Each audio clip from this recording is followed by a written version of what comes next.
Good morning, everybody. My name is Toffan. I work in a public laboratory here in Italy. And in my institute, we also host the OIE reference laboratory for viral encephalopathy and retinopathy, which is the disease that is the objective of this work. And the title of this work was Strengthening the Diagnostic Capacity of Betanodavirus through Proficiency Test Organization. So what I'm going to present you today, a short introduction to the disease, because I think is important even for the next presenters, an introduction to the diagnostic method, what we did, so the activity and the objectives of our work, the results, and the final conclusion and recommendation. So the disease we are dealing with is the viral encephalopathy and retinopathy. This is also known with the most simple name, viral nervous necrosis, VNN. It is a neuropathological disease affecting many finfish species. Recently, it had been included among the most significant viral pathogen on fish for three reasons mainly. The broad host range. As a matter of fact, the disease has been described in more than 100 fish species. It has an extended geographic diffusion. It is worldwide spread, and it has a high economic impact when the farm get the disease. Notably, this is the only viral disease threatening the Mediterranean farm species, so sea bream and sea bass, which are the topic of the project. Finally, viral nervous necrosis is not regulated, nor at the European level, so it's not listed according to the animal health law, nor by the OIE. However, there is a reference center, as I told you, and this is my laboratory. The disease is caused by a virus, a small, as you can see in the picture on the right. This is a TEM picture from electron microscopy. It is a small, round, naked virus, positive sense single strain, belonging to the genus Betanodavirus, so another common name used for the disease or for the agent is Betanodavirus. It is an extremely resistant agent in the marine environment, so this is a peculiar characteristics of this virus. And according to the sequence, it has been characterized or classified in different genotypes.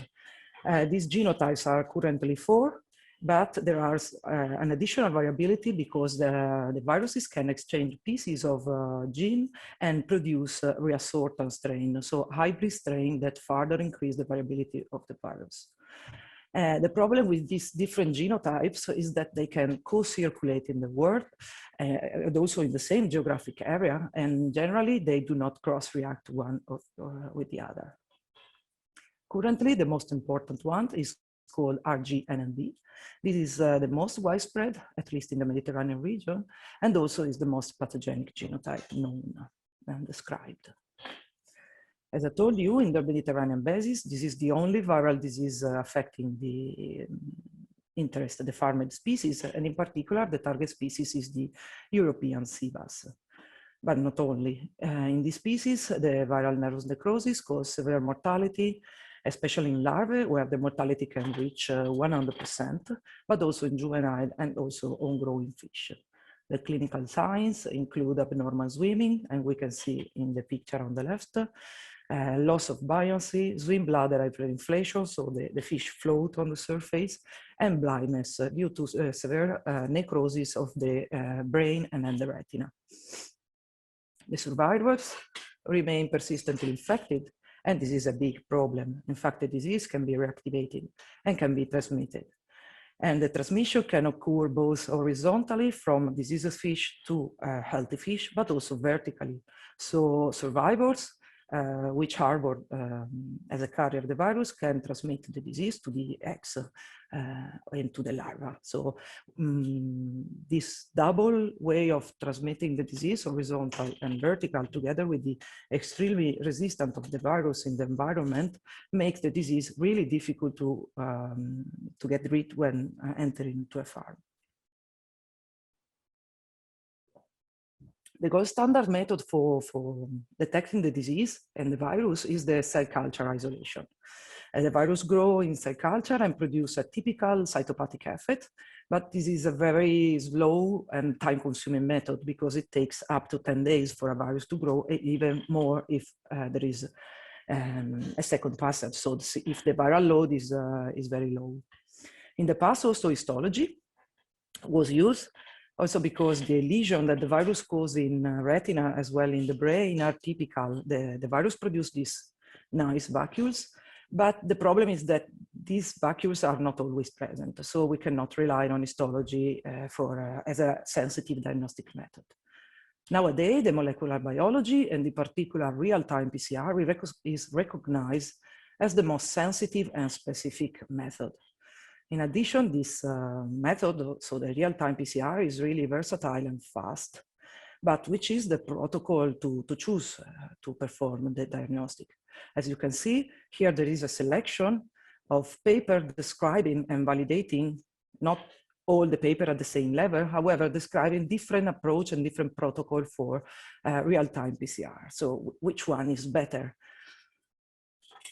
So the objectives of this, our work was to help the laboratories, both public and private, to strengthen their diagnostic capacity. And so we thought two ways to reach this goal. The first one was providing reference soap, and the protocols, detailed and readily to be applied in a laboratory, are described in this book. It is a diagnostic manual for the main pathogen in European sea bass and in healthy bream aquaculture. It includes also bacterial disease and also the protocol we consider the most reliable for real-time PCR and for detecting the viral encephalomyopathy disease. This manual can be freely downloaded on the website I indicated here on the right. The second way we thought to reach our goal was to organize interlaboratory proficiency tests. And we did twice. And between the first edition and the second edition, the diagnostic manual was issued. So the laboratory, if they realize they are not performing very well, they could implement the standard reference, the standard operating procedure providing the diagnostic manual, and test again with a second round of proficiency test. Why we thought about organizing a proficiency test? Proficiency tests are very strong quality assurance tool. They can be used to self-assess laboratory capacity, to compare the performances of different laboratory, and finally, receiving the proficiency test, the laboratory receive also reference material that can be used to further validate their method. And also, this was the main reason, there is in the world no other IPT available before the MEDAID project. So we definitely thought it was important to run this exercise.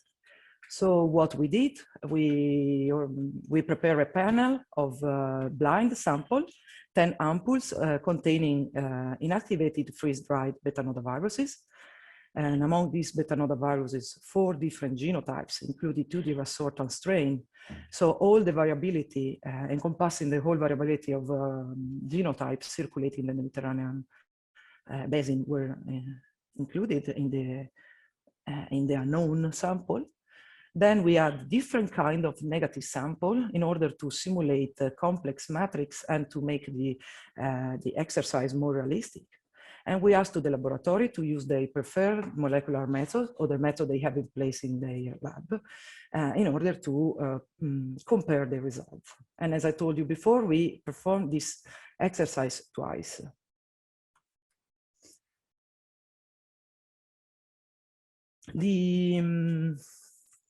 Actually, we asked to the laboratory 2 levels of participation. There was a first level where the capability of detecting the presence of the absence of the virus in the blind sample was requested to the laboratory. So the answer was just present, yes or no. Then there was a second level of participation where the viral genotype identification was requested to participants. This was highly recommended, but not compulsory. So it was, we will see later, less less evaluated respect to the first level detection of the presence or absence of the virus. We had a very high interest and participation, as you can see in the map on the right. We had 29 and 26 participants in 2018 and 2020 edition, respectively. In particular, Europe and the Mediterranean basin were well represented and well covered, but not only, as you can see, we had also participants from Australia and Canada and United States. And I'm jumping just to the results. Because I think it is important. These are the results of the first level, so the detection capacity of Betanodavirus inside the sample. On the left, we have the summary of the results of the first edition, so the 2018 edition, and on the right, the 2020 edition. As you can see in the orange box, what is important is that between an exercise and the other, so from 2018 to 2020, we had an improvement of the capacity of the laboratory. So the overall observed percentage of agreement was, passed from 85% to more than 90%. And since the majority of the laboratory which took part to the first edition participate also to the 2020 exercise, this means that there was an improvement in the capacity of the laboratory to detect the presence of the Betanodavirus inside a blind sample. And these are the results of the second level exercise, so the identification of the viral genotype. As you can see, the participation was about half of the participants, 48% in 2018 and 43% in 2020. But what is important to underline is that out of the participant from 2018 to 2020, again, we had a clear improvement of the capacity. As a matter of fact, in 2018, only 2 out of 13 laboratories perform a complete and correct identification of all the viral genotypes included in the samples. In the 2020, we had 11 participants and 8 out of 11, so more than 70% of those who answer correctly. So again, this shows an improvement of the laboratory capacity. So to conclude, we organized in the framework of the project 2 editions of a proficiency test. The participation was really high, and so we were really pleased. And also this showed that there was a high demand of this exercise. The results were provided to each participant by a specific report, but also summarized in a publication that is available on the Bulletin of the European Association of Fish Pathologists. And this paper has been issued early this year. And again, the results provide evidence that an improvement of the diagnostic capacity of the laboratory have been made. And we think also thanks to the proficiency test. So our recommendation are that the laboratory shall choose a real-time PCR method capable to detect all viral nervous necrosis genotype. As I showed you, there are different genotypes, there are different real-time protocols, but not all the protocol can detect all the virus. But it's important at first step analysis to be able to detect and to identify all viral viral nervous necrosis genotypes. Further, we recommend that the laboratory shall validate their molecular method internally. For example, identify diagnostic cutoff or taking measure to avoid cross-contamination, which was the most common problem identified through the proficiency test. And this will make a reduction of the diagnostic errors. And finally, we recommend to laboratories to work improving the capacity to correctly identify the viral genotype.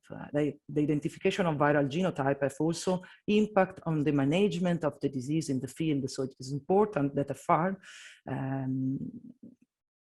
that the laboratory can also give this information to a farm and to the veterinarian following the farm. So finally, by the means of the proficiency test, the participant receives certified and also titrated, even if inactivated material that could and can be used for validate their diagnostic method or change the method if they are not performing good, and implementing the standard operating procedure. Of course, a prompt diagnosis of viral nasal necrosis will mitigate the economic loss provided by this infection, and will also increase the efficacy of the biosecurity plans, giving important information to the owner of the farm and also to the veterinarian following the health issue. The reliable capacity of different laboratories to detect viral nasal necrosis will increase also the government, industrial, and community confidence in fish trade. And we definitely need confidence in fish trade. I'm finished, and I thank you for the attention.